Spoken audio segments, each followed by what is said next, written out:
എല്ലാവർക്കും നമസ്കാരം. ഞാനിന്ന് ഈ കള്ളക്കേസ് കൊടുക്കുന്നവരെക്കുറിച്ച് ഒരു കാര്യം പറയാൻ വേണ്ടിയിട്ടാണ്. കള്ളക്കേസ് കൊടുക്കുക എന്ന് പറഞ്ഞു കഴിഞ്ഞാൽ പലപ്പോഴും ആ, നമുക്കൊരു പ്രയോജനം കിട്ടാത്ത വർഷങ്ങളോളം ഒരു വാശിയുടെ പേരിൽ നമ്മൾ മനസ്സിലാക്കേണ്ടത് സത്യം വൈകാം, പക്ഷേ അത് തോക്കത്തില്ല. അപ്പോൾ പല ആൾക്കാരും ഈ വാശി തീർക്കാനായിട്ട് പിന്നെ കോടതിയിൽ കൊണ്ട് കേസ് കൊടുക്കും. ആക്ച്വലി കോടതി വാശി തീർക്കാനുള്ളൊരു വേദിയല്ല. അതൊരു പരിശുദ്ധമായ നമുക്കെല്ലാം സംരക്ഷണം കിട്ടുന്ന ഒരു സംവിധാനമാണ്. അപ്പോൾ അവിടെ നമ്മുടെ വാശിയും അഹങ്കാരം കൊണ്ട് കേസ് കൊടുക്കുന്നെങ്കിൽ അത് ഒടുവിൽ സ്വന്തം ജീവിതം തന്നെ നശിപ്പിക്കുന്ന ഒരു യുദ്ധകളമായി മാറും. തീ കൊണ്ട് കളിക്കുന്ന പോലെയാണ്. അപ്പം പല ആൾക്കാരും ഇങ്ങനെ ഈ കള്ളക്കേസ് കൊടുത്ത് കാണുന്നുണ്ട്. ഈ അയൽവീട് ചുട്ടുകളയാൻ ശ്രമിക്കുമ്പോൾ ആ കൂട്ടത്തിൽ ചിലപ്പോൾ നമ്മുടെ വീടും തീയിലെരിഞ്ഞു പോകും എന്നുള്ളത് അവർ ചിന്തിക്കുന്നില്ല. അപ്പം എന്താ ഇത് പിന്നെ കേസ് കൊടുക്കുന്നതിൻ്റെ പലപ്പോഴും ഉള്ള കാര്യം ചെറിയൊരു തർക്കം വല്ലതും കാണും, പക്ഷേ ഒത്തിരിയും ഈ ക്ലയൻസിൻ്റെ തെറ്റിദ്ധാരണയും പെർസെപ്ഷനും ഒക്കെ ആയിരിക്കും. അപ്പോൾ അത് സ്വയം ചോദിക്കണം, ഇത് കൊടുക്കണമോ, ഇത് ധർമ്മമാണോ, ഞാൻ ജയിക്കുമോ. നമുക്കൊരു കാർമിക് ഡെറ്റ് എപ്പോഴും ഉണ്ട്. ഏത് പേരിൽ വിളിച്ചാലും നമ്മൾ തിന്മ ചെയ്ത് കഴിഞ്ഞാൽ നമ്മളോട് കൂടി ചേരുന്നൊരു കാർമിക് ഡെറ്റ് ഉണ്ട്. അതുപോലെ കാർമിക് ഇൻവെസ്റ്റ്മെൻറ്റും ഉണ്ട്. നമുക്കെപ്പോഴും കാർമിക് ഇൻവെസ്റ്റ്മെൻറ്റിനെ കുറിച്ച് ചിന്തിക്കാം. കള്ളക്കേസ് കൊടുക്കുന്ന എപ്പോഴും കാർമിക് ഡെറ്റാണ്. അത് കോടതിയിലല്ലെങ്കിൽ അത് ജീവിതത്തിൽ വേറെ ആരെങ്കിലും ഒരാളെ നമ്മൾ വെറുതെ ഇട്ട് പ്രയാസപ്പെടുത്തുമ്പോൾ ഈ പ്രപഞ്ചം നമ്മളെ നശിപ്പിക്കാനായിട്ട് വേറൊരാളെ പ്രിപ്പയർ ചെയ്ത് വെച്ചിട്ടുണ്ടാവാം.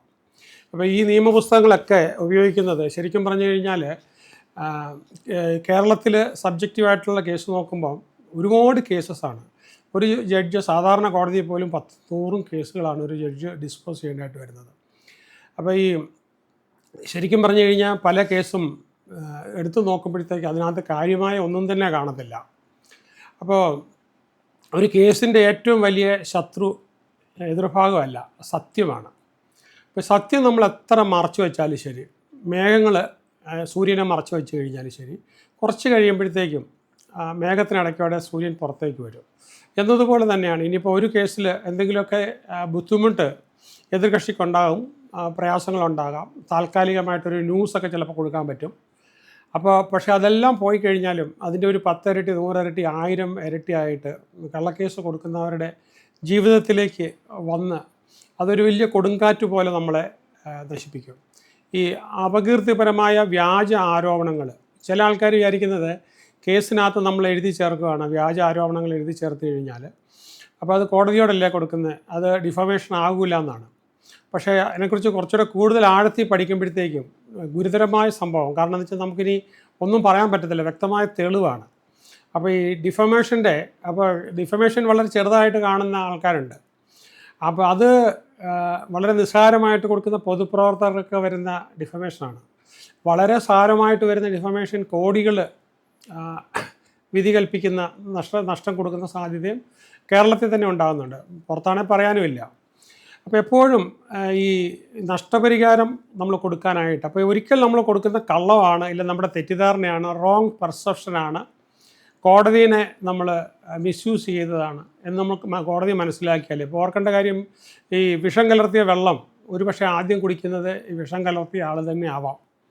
അപ്പോൾ എന്ന് പറഞ്ഞതുപോലെയാണ് വ്യാജ പരാതികൾ. കുറേ ആൾക്കാരെ സംബന്ധിച്ചിടത്തോളം വ്യാജ പരാതികൾ, വ്യാജ ആരോപണങ്ങൾ, സത്യമായിട്ട് യാതൊരു ബന്ധവുമില്ലാത്ത ചിലരെ തകർക്കാനായിട്ട് ശ്രമിക്കുക. പിന്നീട് ഇപ്പോൾ പതിയെ പുറത്ത് സത്യം വരും. അപ്പോൾ ഈ അതിൻ്റെ നിയമങ്ങളും അതിൻ്റെ എവിഡൻസസും ഒക്കെ വരുമ്പം ഇത് ചിലപ്പോൾ 6-7 വർഷം കഴിഞ്ഞായിരിക്കും. നമ്മൾ മാത്രമല്ല, നമ്മുടെ മക്കളും, അപ്പോൾ നമ്മുടെ സമൂഹത്തിൻ്റെ മാന്യത, ആ കുടുംബത്തിൻ്റെ മാന്യത എല്ലാം അതോടുകൂടി പോവുകയാണ്. അപ്പം ദീർഘകാലമായിട്ട് നമുക്ക് ആഘാതമുണ്ടാക്കാവുന്ന ഒരു സംഭവമാണ് ഈ നമ്മൾ കള്ളക്കേസ് കൊടുക്കുക എന്നുള്ളത്. അപ്പോൾ നമ്മൾ കുഴിക്കുന്ന കുഴിയിൽ നമ്മൾ തന്നെ വീഴും. ഈ നിയമം ചിലപ്പോൾ മന്ദഗതിയിലായിരിക്കും, കാരണം ചിലപ്പം പതിയായിരിക്കും, തെളിവുകളൊക്കെ പതിയെ എമേർജ് ചെയ്ത് വരും. അങ്ങനെ സംഭവം വന്നു കഴിയുമ്പോഴത്തേക്കും ഈ കൊടുത്ത തെറ്റിദ്ധാരണയുടെ പേരിൽ കൊടുത്തതോ, ഇല്ലെങ്കിൽ ഒരാളെ ശല്യപ്പെടുത്താനായിട്ട് കൊടുത്തതോ, ഞാൻ പറഞ്ഞതുപോലെ സൂര്യൻ ഈ കാർമേഘത്തിനെ അടയ്ക്കുന്ന പുറത്തേക്ക് വരുന്നത് പോലെ തന്നെ സത്യം പതിയെ അപ്പോൾ ഇച്ചിരി ലേറ്റായാലും, അപ്പോൾ എതിരാളിയെ നശിപ്പിക്കാനായി കള്ള പരാതി കൊടുക്കുക, അയാളെ അസ്വസ്ഥനാക്കുക. അപ്പോൾ ശരിക്കും പറഞ്ഞു കഴിഞ്ഞാൽ അയാൾക്ക് ചിലപ്പോൾ സാമ്പത്തികമായിട്ട് തൽക്കാലത്തേക്കൊരു ബുദ്ധിമുട്ടുണ്ടാകും. ചിലപ്പോൾ ചീത്തപ്പേരുണ്ടാകും. പക്ഷേ അൾട്ടിമേറ്റ്ലി തകരുന്നത് കള്ളക്കേസ് കൊടുക്കുന്നവർ തന്നെയായിരിക്കും. പല കള്ളക്കേസുകളും ഞാൻ 1989 മുതൽ, ഞാൻ LLB കഴിഞ്ഞ് ഇറങ്ങിയ ആ കാലം മുതൽ റെഗുലറായിട്ട് ഞാൻ ലീഗൽ കൺസൾട്ടൻസി കൊടുക്കും. കോടതിയിൽ പോകുന്നതിന് പകരം ഞാൻ പല കേസുകളും ക്ലയൻറ്റിനോട് ഇത് കേസ് കൊടുക്കരുത്, ഇത് കൊടുക്കുന്നത് നിങ്ങൾക്കാണ് കൂടുതൽ ദോഷം വരുന്നതെന്ന് ഞാൻ പറഞ്ഞിട്ടുണ്ട്. അങ്ങനെ കേസുകൾ പലതും വേണ്ടാന്ന് വെച്ചിട്ടുണ്ട്. ഞാൻ ആയിരക്കണക്കിന് കേസുകൾ ഇങ്ങനെ ഡിസ്പോസ് ചെയ്തിട്ടുണ്ട്. എനിക്കിപ്പം അന്നൊക്കെ ഇടക്കാലത്തൊക്കെ എനിക്ക് ജർമ്മനിയിൽ നിന്ന് കേസുകൾ വരും, മലയാളികളുടെ US നിന്ന് വരും, ഗൾഫ് ദേശത്തു നിന്ന് വരും, കേരളത്തിൽ നിന്ന്, ബാംഗ്ലൂരിൽ നിന്ന്, ഡൽഹിയിൽ നിന്നൊക്കെ ഇതിനു വേണ്ടി തന്നെ എന്നെ വന്ന് കാണുന്ന കാലം ഉണ്ടായിരുന്നു. അപ്പോൾ അപ്പോഴെല്ലാം എന്നും ഈ നിയമം സ്ഥിരമായിട്ട് എനിക്ക് കൈകാര്യം ചെയ്യേണ്ട അവസ്ഥയാണ്. അപ്പോൾ ഈ കേസുകൾ കൊടുക്കുമ്പോഴത്തേക്ക് നമുക്ക് പരിഹാരം കിട്ടേണ്ടതല്ലാത്ത എതിർകക്ഷിയെ അപകീർത്തിപ്പെടുത്തുന്ന ഒരു കാര്യം പോലും നമ്മുടെ പ്ലെയിനിലൊന്നും വരരുതെന്ന് ഞാൻ കൃത്യമായിട്ട് പറയും. അതേപോലെ തന്നെ ഈ കമ്പനികൾ തമ്മിൽ പരസ്പരം ഒരു കമ്പനിക്കകത്തുള്ളവർ നീതി കിട്ടിയില്ല എന്നുണ്ടെങ്കിൽ നമുക്ക് ROCയും NCLT ഒക്കെ നമുക്ക് വേദികളുണ്ട്. പക്ഷേ അതിന് പകരം ഒരു ഡയറക്ടർ തന്നെ ആ കമ്പനിക്കെതിരെ, അതുപോലെ തന്നെ കമ്പനിയിലെ മറ്റ് ഡയറക്ടർമാർക്കെതിരെയൊക്കെ ആരോപണങ്ങൾ ഉന്നയിച്ച് ക്രിമിനൽ കേസുകളൊക്കെ ഏൽപ്പിച്ച് വ്യാജമായിട്ട് നടന്നു കഴിഞ്ഞാൽ ഈ NCLTയുടെ ഇതനുസരിച്ച് വലിയ തുകയായിരിക്കും ചിലപ്പം. ഇതിന് മുഴുവൻ നഷ്ടവും, കംപ്ലീറ്റ് നഷ്ടവും ഈ പ്രശ്നം ഉണ്ടാക്കുന്ന ഡയറക്ടർ ചിലപ്പോൾ കൊടുക്കേണ്ടതായിട്ട് വരും. അതുപോലെ തന്നെ കമ്പനിക്കകത്ത് അങ്ങനെ കാര്യങ്ങൾ ചെയ്തിട്ടുണ്ടെങ്കിൽ 10 വർഷം വരെ തടവും കിട്ടാം. അപ്പോൾ വ്യക്തിപരമായി ഗുരുതരമായി ചിലപ്പോൾ ഒരുപക്ഷെ നിയമത്തിൻ്റെ എല്ലാ ഭാഗവും അറിയാതെ ആയിരിക്കും ചിലപ്പം ഒരേ കമ്പനിയിൽ നിന്നിട്ട്. അപ്പോൾ നമ്മൾ യാത്ര ചെയ്യുന്ന കപ്പലിൻ്റെ അടിഭാഗത്ത് നമ്മൾ തന്നെ വലിയ ഇടുന്നത് പോലെയാണ് ഒരു ഡയറക്ടർ മറ്റുള്ളവർക്കെതിരെ, കമ്പനിക്കെതിരെ കള്ള ആരോപണങ്ങൾ ഉന്നയിച്ച് സത്യമായിട്ട് യാതൊരു ബന്ധവുമില്ലാത്ത ഒരുപക്ഷെ അദ്ദേഹത്തിൻ്റെ പെർസെപ്ഷനിൽ ചിലപ്പം അങ്ങനെ തോന്നുന്നതായിരിക്കും. തെളിവുണ്ടോ, അടിസ്ഥാനപരമാണോ, സത്യസന്ധമാണോ? ഇന്നിപ്പോൾ നമുക്കൊരു കാര്യം എന്ന് പറഞ്ഞു കഴിഞ്ഞാൽ ഇന്നത്തെ ലോകത്ത് ഒന്നും ഒളിക്കാൻ പറ്റത്തില്ല. അപ്പോൾ ഇതിനകത്ത് ഓരോ ഡയറക്ടർ ഒരു ഫിഡ്യൂഷ്യറി കസ്റ്റോഡിയനാണ്. ആ കമ്പനിയിലെ എന്ത് കാര്യം വന്നു കഴിഞ്ഞാലും ആ ഡയറക്ടർക്ക് കൂടെ മറുപടി പറഞ്ഞേ പറ്റുള്ളൂ. അപ്പോൾ NCLTയിൽ പോകുമ്പോഴത്തേക്ക് ഒരു ഡയറക്ടറുടെ ഭാഗത്തു നിന്നാണ് ഈ മോശം മുഴുവൻ ഉണ്ടായിട്ടുള്ളതെന്ന് വന്നു കഴിഞ്ഞാൽ അപ്പോൾ അത് വ്യക്തമായി തെളിവുകളുണ്ട്. പിന്നെ എല്ലാത്തിനും രേഖകളുണ്ടല്ലോ. രേഖാപരമായിട്ട് തെളിഞ്ഞു കഴിഞ്ഞാൽ പിന്നെ നമ്മുടെ കാര്യം നമ്മൾ പറയുന്നത് കഴിഞ്ഞാൽ അപ്പുറത്തേക്കാണ് പോകുന്നത്. അപ്പോൾ ഈ കോടതിയിൽ പറയുന്ന ഓരോ വാക്കും, എഴുതി കൊടുത്തേക്കുന്ന ഓരോ വാക്കും നമ്മൾ തെളിവില്ലാതെ കൊടുത്തു കഴിഞ്ഞാൽ അത് നമുക്ക് തന്നെ തിരിച്ചടിക്കും. തെളിവില്ലാത്ത ആരോപണങ്ങൾ പൂർണ്ണമായിട്ടും കറപ്ഷനൊക്കെ ആണെങ്കിൽ കറപ്ഷനുണ്ട്, പൈസ തിരിമറി നടത്തിയിട്ടുണ്ട്, വ്യക്തമായി എവിഡൻസ് വേണം. നമ്മളൊരു ഊഹാഭാഗങ്ങൾ കൊണ്ടോ അല്ലെങ്കിൽ നമുക്കൊരു സംശയമുണ്ടോ അപ്പോൾ നേരെ കോടതി പോകാൻ പറ്റത്തില്ല. അപ്പോൾ അതൊക്കെ നമുക്ക് തിരികെ വരും. ബൂമറാങ്ങിൻ്റെ കാര്യം പറഞ്ഞതുപോലെ നമ്മൾ അങ്ങോട്ട് എറിഞ്ഞു കഴിഞ്ഞാൽ അത് കറങ്ങി തിരിഞ്ഞ് നേരെ ഈ കള്ളക്കേസ് കൊടുത്ത ആളിൻ്റെ അടുത്തേക്ക് തന്നെ വരും. ഇന്ന് ഈ ഡിജിറ്റൽ ലോകത്തിൽ നമുക്ക് ഫോണിൽ തന്നെ, ഞാനിപ്പം നിങ്ങളോട് ആരോടെങ്കിലും ഫോണിൽ സംസാരിക്കുകയാണ്, ഒരു സ്കൂൾ കുട്ടി വിചാരിച്ചാലും കൂടെ ഞാൻ എന്താണ് സംസാരിക്കുന്നതെന്ന് എൻ്റെ ഫോണിൽ നിന്ന് പിടിച്ചെടുക്കാനുള്ള ടെക്നോളജിയാണ്. ഒന്നും രഹസ്യമല്ല. അതുപോലെ തന്നെ ഒരു വാട്സപ്പ് അയക്കുക, ഒരു മെസ്സേജ് അയക്കുക, ഇതൊന്നും നമ്മൾ ഡിലീറ്റ് ചെയ്ത് കളഞ്ഞാലോ, എല്ലാ പാർട്ടികളും ഡിലീറ്റ് ചെയ്ത് കളഞ്ഞാലോ ഈ മെറ്റായുടെ സെർവറിൽ കിടക്കും. ഒരു കോടതി ഉത്തരവ് കിട്ടി അതെല്ലാം തിരിച്ചെടുക്കാനായിട്ട് പറ്റും. അപ്പോൾ അതിനകത്ത് നമുക്കൊരു സെൻറ്റൻസ് നമുക്കെതിരായിട്ടുണ്ടെന്നുണ്ടെങ്കിൽ അപ്പം ഒരുപക്ഷെ കുറേ വെയിറ്റ് ചെയ്യണം. കുറേ വെയിറ്റ് ചെയ്താലും 5 വർഷം കഴിഞ്ഞാലും കോടതിക്ക് ഇവരെ കൊണ്ട് തിരിച്ചെടുപ്പിക്കാൻ പറ്റും. ഒരു വാട്സപ്പിനകത്ത് ഒരു റോങ് മെസ്സേജ്, അപ്പോൾ റോങ് മെസ്സേജൊക്കെ അയക്കുമ്പം, ഇല്ല ഫോട്ടോ അയക്കുമ്പം, ഇല്ല ഡിജിറ്റൽ രേഖകൾ അയക്കുമ്പോൾ നിയമാനുസരണമല്ലാത്ത ഒരു ആരോപണം ഉന്നയിച്ചാൽ തന്നെ അത് നമുക്ക് ബോധ്യപ്പെടുന്നത് ഒരു 5-8 വർഷം കഴിയുമ്പോൾ മാത്രമേ ഉള്ളൂ. ഇത് ഭയങ്കര. അപ്പോൾ ഈ ഒരുപക്ഷെ നമുക്ക് തീയുടെ മുകളിലിങ്ങനെ ചാരം എത്ര കയറി കിടന്നാലും ഒരു കാറ്റടിച്ച് പോയി കഴിഞ്ഞാൽ തീ ഇങ്ങനെ ജ്വലിക്കുന്ന കനലായിട്ട് മാറും എന്ന് പറഞ്ഞതുപോലെയാണ്. നമ്മളൊരു പുകമറ ഉണ്ടാക്കിയിട്ട് നമ്മൾ കൊടുത്തിട്ട് കാര്യമില്ല. യാഥാർത്ഥ്യത്തോട് വരുമ്പോൾ അത് ജ്വലിക്കുന്ന ഭാഗം തന്നെ കോടതിയിൽ ഒരുപക്ഷെ വൈകാം. പക്ഷേ തെളിവ് അത് വന്നു കഴിഞ്ഞാൽ പഴയ ഒരു ഇമെയിൽ, ഒരു ബാങ്കിൻ്റെ എൻട്രി, ഞാൻ എൻ്റെ സ്റ്റുഡൻസിനോട് ഞാൻ അഡ്വൈസ് ചെയ്യുന്നു, നിങ്ങൾ എന്ത് ചെയ്താലും ഒരു കമ്പനിയായിട്ട് ചെയ്യുവാണ് ഏറ്റവും സുരക്ഷിതത്വം ബിസിനസ്. കാരണം നിങ്ങൾക്ക് വ്യക്തിപരമായിട്ട് നിങ്ങൾക്കെതിരെ ക്രിമിനൽ ലയബിലിറ്റി നിൽക്കില്ല, കൊടുക്കാമെന്നൊക്കെ ഉള്ളൂ, നിങ്ങൾക്കെതിരെ നിൽക്കില്ല. പിന്നെ അതേപോലെ തന്നെ കമ്പനിയായിട്ട് ചെയ്യുക, ഓരോ അക്കൗണ്ട്സും സ്വീകരിക്കുന്നതും കൊടുക്കുന്നതും നമ്മൾ ബാങ്കിൽ കൂടി മാത്രമാക്കുക. ഏതിലെല്ലാം പോയാലും നമുക്ക് വലിയ പ്രൊട്ടക്ഷനാണ്. പ്രൊട്ടക്ഷൻ എന്ന് പറഞ്ഞാൽ അത് എങ്ങനെയൊക്കെ പോയെന്ന് പറഞ്ഞു കഴിഞ്ഞാലും ബാങ്കിൻ്റെ ആദ്യം നിന്ന് വന്നിട്ടുള്ള തെളിവുകൾ, ബാങ്ക് രേഖകൾ, അത് നമുക്ക് ഏത് കോടതി പോയാലും നമുക്ക് ഏറ്റവും വലിയ സംരക്ഷണമാണ്. അതുപോലെ തന്നെ നമ്മൾ ഇങ്ങോട്ട് വാങ്ങിക്കുന്നതും ബാങ്കിലൂടെ ആയിരിക്കണം, അങ്ങോട്ട് കൊടുക്കുന്നതും ബാങ്കിലൂടെ ചെയ്തു കഴിഞ്ഞാൽ നിങ്ങൾക്കെതിരെ എന്തെല്ലാം ആരോപണങ്ങൾ വന്നാലും ശരി, എന്തെല്ലാം കള്ളക്കഥകൾ വന്നാലും ശരി, വർഷങ്ങൾക്ക് ശേഷം ഈ സത്യം മുഴുവനും പുറത്തു വരും. എന്ന് മാത്രമല്ല, നിങ്ങൾക്കെതിരെ ആരെങ്കിലും കള്ളക്കേസ് കൊടുത്തിട്ടുണ്ടെങ്കിൽ അവർ അനുഭവിക്കുകയും ചെയ്യും. ഇപ്പം ഈ അടുത്ത കാലത്ത് ഉണ്ടായൊരു പഠനം ഞാൻ കണ്ടതാണ്.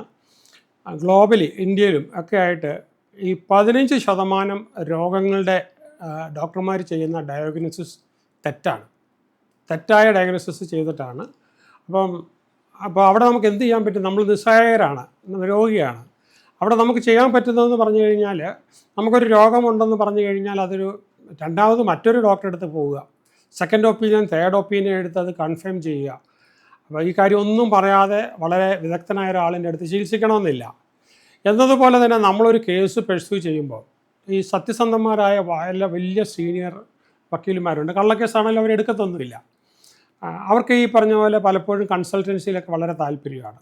അപ്പോൾ ഈ കൊടുക്കുകയാണെങ്കിൽ നമുക്ക് കേസ് കുറച്ച് പ്രോഗ്രസ് ചെയ്ത് കഴിയുമ്പോൾ നമ്മുടെ കേസും എതിരാളി കൊടുത്തിരിക്കുന്നതും അതെല്ലാം കൂടെ എടുത്തു വെച്ച് വായിച്ചു നോക്കും. അപ്പോൾ ഈ ഒരു കേസായിരിക്കത്തില്ല, ഒരു കോടതിയിലായിരിക്കത്തില്ല, ഒരു ഫോറത്തിലായിരിക്കത്തില്ല, പല ഫോറത്തിലായിരിക്കും. ഇതെല്ലാം കൂടെ വെച്ച് നോക്കുമ്പോഴത്തേക്കും ഒരു സീനിയർ അഭിഭാഷകൻ, നിഷ്പക്ഷമായ സത്യസന്ധനായ ഒരാളിൻ്റെ അടുത്ത് സെക്കൻഡ് ഒപ്പീനിയൻ എടുക്കുകയാണെങ്കിൽ നമ്മൾ ചെയ്തിരിക്കുന്ന തെറ്റുകൾ എന്താണ്, നമ്മൾ ഭയങ്കര ഇമോഷനോടുകൂടി നമ്മളൊരു വക്കീലിൻ്റെ അടുത്ത് കുറച്ച് കള്ളമൊക്കെ പറഞ്ഞ് ചൂടാക്കി പ്രതിയെ നമ്മൾ ഭയങ്കരമായ ലോകത്തിലേറ്റവും വില്ലനായിട്ടൊക്കെ അവതരിപ്പിച്ച് കേസൊക്കെ എടുത്തിട്ടുണ്ടാവും. പക്ഷേ ഈ തെളിവുകളും അങ്ങോട്ടും ഇങ്ങോട്ടും വന്ന പേപ്പറുകളും എല്ലാം ഒരു 6 മാസമൊക്കെ കഴിയുമ്പോഴത്തേക്ക് മിക്കവാറും അങ്ങോട്ടും ഇങ്ങോട്ടും തെളിവുകളും എല്ലാം കൊടുത്തിട്ടുണ്ടാവും. അതിൻ്റെ എല്ലാം പകർപ്പെടുത്തിട്ട് ഒരു സീനിയർ അഭിഭാഷകനെ കാണിച്ചു കഴിയുമ്പോൾ അദ്ദേഹം പറയും, ഈ കേസ് മുന്നോട്ട് പോകുന്നത് നിങ്ങൾക്ക് ഭയങ്കര ആപത്താണ്. അപ്പോൾ നമ്മുടെ ഈ സ്വന്തം വക്കീൽ നമ്മളെ ചതിക്കും, അതല്ല പറയുന്നത്, അദ്ദേഹത്തിന് കിട്ടിയിട്ടുള്ള ഇൻഫർമേഷനാണ്. പിന്നെ അദ്ദേഹം പറയുകയാണ് നിങ്ങൾ കേസ് എടുക്കണ്ട എന്ന് പറഞ്ഞാൽ പോലെ, കേസ് കൊടുക്കരുത് എന്ന് പറഞ്ഞാൽ പോലും ഈ വാശിയോടുകൂടി വരുന്നവർ കേൾക്കില്ല. അവർ വേറൊരു അഭിഭാഷകൻ വഴി കേസ് ഫയൽ ചെയ്യും. അപ്പോൾ സ്വാഭാവികമായിട്ടും അദ്ദേഹത്തിന് ചോയ്സ് ഒന്നുമില്ല, കേസ് കൊണ്ട് കൊടുത്താൽ എടുത്തേ പറ്റുള്ളൂ. അപ്പോൾ നമ്മൾ പറഞ്ഞു കൊടുക്കുന്നത് ആ ഇൻഫർമേഷൻ മാത്രമേ അഭിഭാഷകനുള്ളൂ. അപ്പോൾ നിങ്ങളുടെ ആ ഒരു കാഴ്ചപ്പാടോടുകൂടി നിങ്ങൾ പറഞ്ഞു കേട്ടത് തയ്യാറാക്കിയിട്ട് അവസാനം ഒപ്പിട്ട് കൊടുക്കുന്ന നിങ്ങളാണ്. അപ്പോൾ മുഴുവൻ റെസ്പോൺസിബിലിറ്റി, വക്കീലിനോട് കാര്യമായ റെസ്പോൺസിബിലിറ്റി ഇല്ല. അപ്പോൾ കള്ളക്കേസ് കൊടുത്തതിൻ്റെയും അതിന് കള്ളത്തെളിവ് കൊടുത്തതിൻ്റെയും കള്ളം പറഞ്ഞതിൻ്റെയും നമുക്ക് പ്രൂവ് ചെയ്യാൻ പറ്റത്തില്ലാത്ത കാര്യങ്ങൾ അവതരിപ്പിച്ചതിൻ്റെയും എല്ലാം കാര്യം അവസാനം നമ്മളിലേക്ക് വരും. ഇപ്പോൾ ഒരു കേസ് ജയിച്ചാലോ ഒരു ഉത്തരവ് വാങ്ങിച്ചാലോ ഒരു സ്റ്റേ വാങ്ങിച്ചാലോ ഒന്നും തീരുമല്ല, അത് കഴിഞ്ഞ് പിന്നെയും പോകും. പ്രധാനമായിട്ട് നിയമം നന്നായിട്ട് അറിയാവുന്ന ആൾക്കാരോട് നമ്മൾ ഈ മൽപ്പിടുത്തത്തിന് പോകരുത്. നമുക്ക് ഇതെടുത്ത് വായിച്ചു കഴിഞ്ഞാൽ നമുക്ക് മനസ്സിലാകും നമ്മൾ ചെയ്യാനുള്ള പല കാര്യങ്ങളും ചെയ്താൽ നമുക്ക് തന്നെ എത്രമാത്രം തിരിച്ചു വരും, എന്തുമാത്രം പ്രശ്നങ്ങളുണ്ടാക്കും. അപ്പോൾ അതുമാത്രം വർഷങ്ങളായിട്ടുള്ള മാനസിക വ്യത നമ്മൾ അന്വേഷിച്ചൊക്കെ അനുഭവിക്കേണ്ടതായിട്ട് വരും. അപ്പോൾ ഈ വക്കീലൊരു കേസ് ഫയൽ ചെയ്തത് കൊണ്ട് മാത്രം ഈ എതിർകക്ഷി അയാൾക്ക് ഒരു കോട്ടം വരുന്നില്ല, നിങ്ങൾ പറഞ്ഞത് സത്യമാകുകയില്ല. അപ്പോൾ ഈ കള്ളക്കേസ് കൊടുക്കാമെന്ന് പറഞ്ഞു കഴിഞ്ഞാൽ അധർമ്മമാണ്. അതിൻ്റെ ആ കാർമിക് ഡെറ്റ് ഇന്നല്ല, നാളെ അല്ല, മറ്റന്നാളാണേലും അത് നമ്മളിൽ കൃത്യമായിട്ടും വന്ന് പതിച്ചിരിക്കും. അപ്പോൾ ഒരു കാരണവശാലും കള്ളക്കേസ് കൊടുക്കരുത്. പിന്നെ അതുപോലെ തന്നെ നമുക്ക് വലിയ റെമഡി ഒന്നും കിട്ടാനായിട്ടില്ല.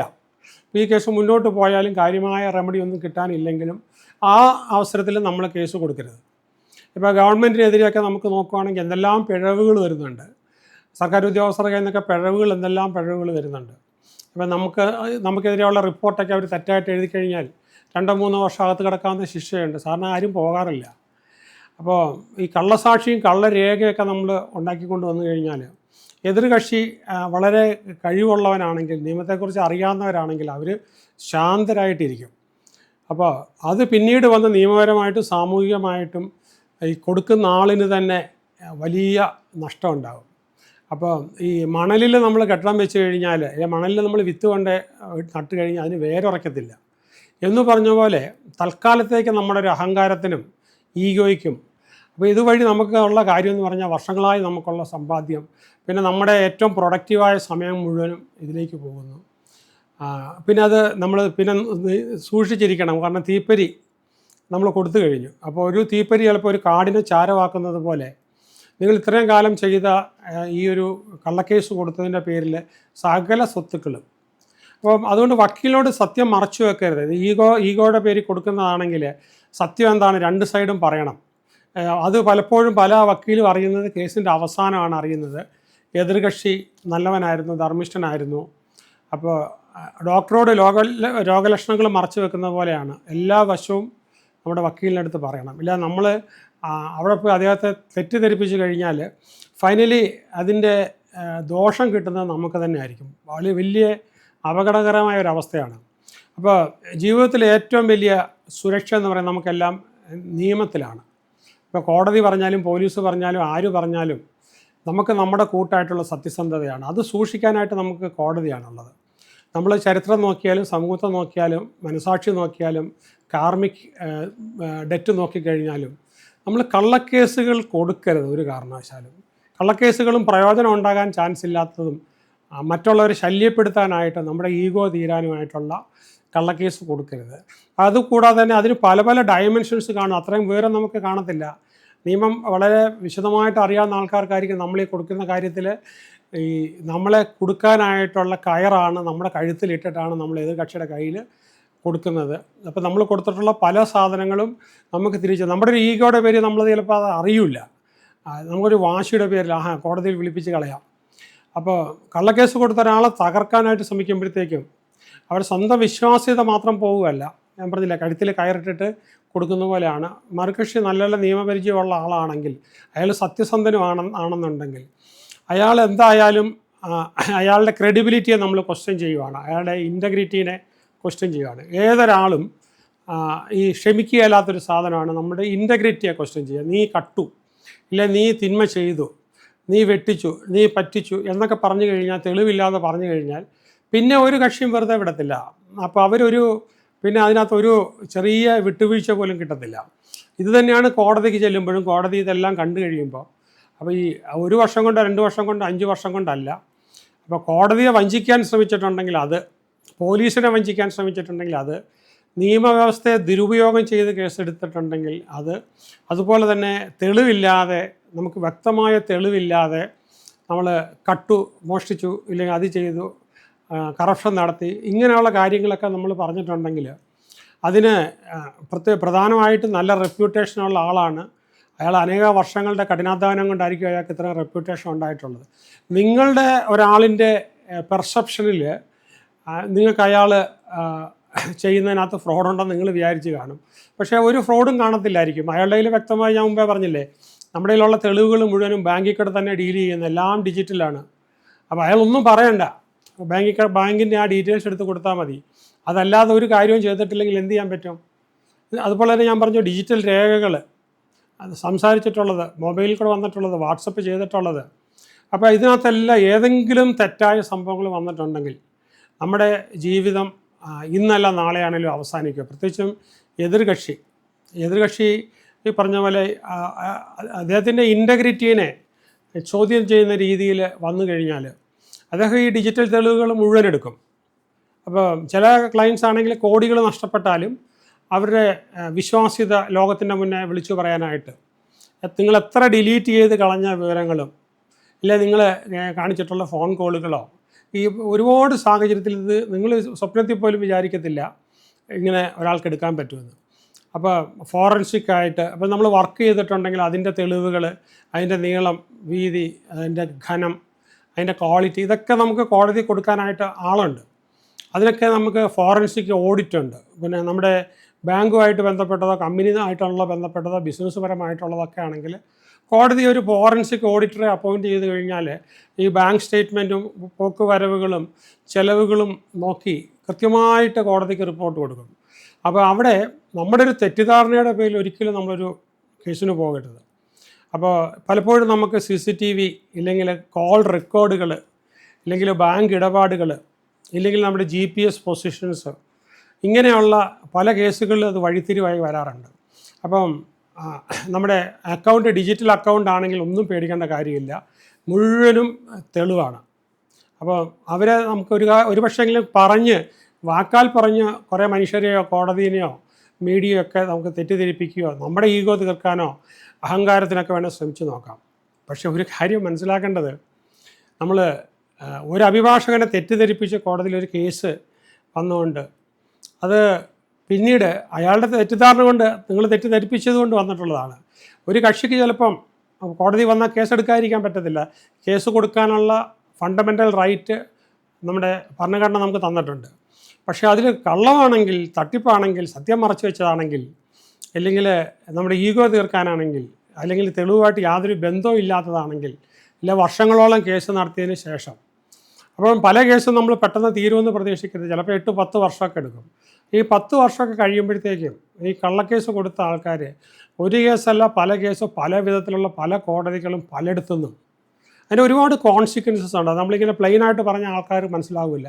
ഞാനീ പറയുന്ന ഒരു വക്കീൽ കേൾക്കും, വക്കീലിന് മനസ്സിലാവും. പ്രത്യേകിച്ച് വളരെ സീനിയറായിട്ടൊരു അഭിഭാഷകനാണെങ്കിൽ നമ്മൾ സിമ്പിളായിട്ടുള്ളൊരു കാര്യം ചെയ്തു കഴിഞ്ഞാൽ അതിന് ഏതൊക്കെ സ്ഥലത്തുനിന്ന് എങ്ങനെയൊക്കെ നമുക്ക് തിരിച്ചടി കിട്ടാമെന്നുള്ളത്. അപ്പോൾ കള്ളക്കേസ് ഒരിക്കലും നമ്മൾ കൊടുക്കരുത്. താൽക്കാലിക നേട്ടം മാത്രമേ ഉള്ളൂ. വർഷങ്ങൾ കഴിയുന്തോറും, വീണ്ടും വീണ്ടും വർഷങ്ങൾ കഴിയുന്തോറും നമ്മുടെ നാട്ടിലും എല്ലാ സ്ഥലത്തും ഈ കള്ളനെന്ന് പറയുന്ന നേരെ അങ്ങ് തിരിയും. നമ്മുടെ തെറ്റിദ്ധാരണ കൊണ്ട് കൊടുത്തതിന് പകരം നമ്മൾ പിന്നെ ഏത് കേസ്, സത്യമായിട്ടൊരു കേസ് കൊണ്ട് കൊടുത്താലും കേസെടുക്കില്ല. കാരണം നമ്മൾ അസത്യം ചെയ്യുന്ന ആളാണ്, അധർമ്മം ചെയ്യുന്ന ആളാണ്, തെറ്റിദ്ധരിപ്പിക്കുന്ന ആളാണ്. അപ്പോൾ അതുകൊണ്ട് ഇനിയാണെങ്കിലും, ഇനിയിപ്പോൾ നമുക്ക് പല ആൾക്കാരും ചെയ്തു പോയിട്ടുണ്ടാവും. പക്ഷേ കള്ളക്കേസ് നിങ്ങളുടെ പേരിൽ കയറിയിട്ടുണ്ടെങ്കിൽ, നിങ്ങളായിട്ട് കൊടുത്തിട്ടുണ്ടെങ്കിൽ, അത് ഭയങ്കര മാരകായുധം, നിങ്ങൾക്കെതിരെയുള്ള മാരകായുധം പലരുടെ കയ്യിലും എത്തിച്ചു കൊടുത്തിരിക്കുകയാണ്. ഇത് ഭയങ്കര ആത്മഹത്യാപരമാണ്. നമ്മൾ വിചാരിക്കും പെട്ടെന്ന് നമുക്കൊരു കോടതിയുടെ ഒരു ഉത്തരവൊക്കെ തൽക്കാലം ഒരു ഉത്തരവ് കിട്ടിയോണ്ടൊന്നും നമ്മൾ വിജയിക്കുന്നില്ല. അത് കഴിഞ്ഞും പിന്നെയും ഒരു 10 വർഷമൊക്കെ മിനിമം നീളും. പക്ഷേ ഈ 10 വർഷമൊക്കെ നീളുമ്പോഴത്തേക്കും പല കോടതിയിൽ നിന്നും പല ഫോറത്തിൽ നിന്നും പല വിധത്തിൽ നമുക്ക് വന്നു കഴിയുമ്പോഴത്തേക്കും നമ്മുടെ ജീവിതം തന്നെ തീർന്നു, ജന്മം തന്നെ നശിച്ചു. അപ്പോൾ എനിക്ക് പറയാനുള്ളത്, ഞാനിപ്പോൾ ഈ പറഞ്ഞ 36 വർഷത്തെ ലീഗൽ കൺസൾട്ടൻസി, ആദ്യകാലങ്ങളിലൊന്നും ഞാൻ കോടതിയിൽ പോകുന്നില്ലായിരുന്നു. അടുത്ത കാലത്താണ് ഞാൻ കോടതിയിൽ പോകുന്നത്. പക്ഷേ എല്ലാ ദിവസവും നിയമം തന്നെ കൈകാര്യം ചെയ്തുകൊണ്ടിരുന്നത് എനിക്ക് ഇതിനെ വളരെ ഡെപ്തിൽ അറിയാവുന്നതുകൊണ്ട് പറയുകയാണ്, ഒരു കാരണവശാലും നമ്മൾ കള്ളക്കേസ് കൊടുക്കുകയും ചെയ്യരുത്, പ്രോത്സാഹിപ്പിക്കുകയും ചെയ്യരുത്. അതുമായിട്ട് ബന്ധപ്പെട്ട ഒരു കാര്യവും നമ്മളായിട്ട് ചെയ്യാൻ പാടില്ല. അപ്പോൾ അത് എന്നും ഓർത്തിരിക്കുക. ഇത് എല്ലാ ജഡ്ജസിൻ്റെയും എല്ലാ അഡ്വക്കേറ്റ്സിൻ്റെയും എല്ലാ കക്ഷികൾക്കും എല്ലാം ഇത് സത്യസന്ധമായിട്ട് അറിയാവുന്നൊരു കാര്യമാണ്. ചില ആൾക്കാരുടെ അജ്ഞത കൊണ്ടും അഹങ്കാരം കൊണ്ടും പെട്ടെന്ന് ചാടിക്കയറി ഒരു കേസ് അങ്ങ് കൊടുക്കും, 2 കേസ് കൊടുക്കും, 3 കേസ് കൊടുക്കും, 10 കേസ് കൊടുക്കും.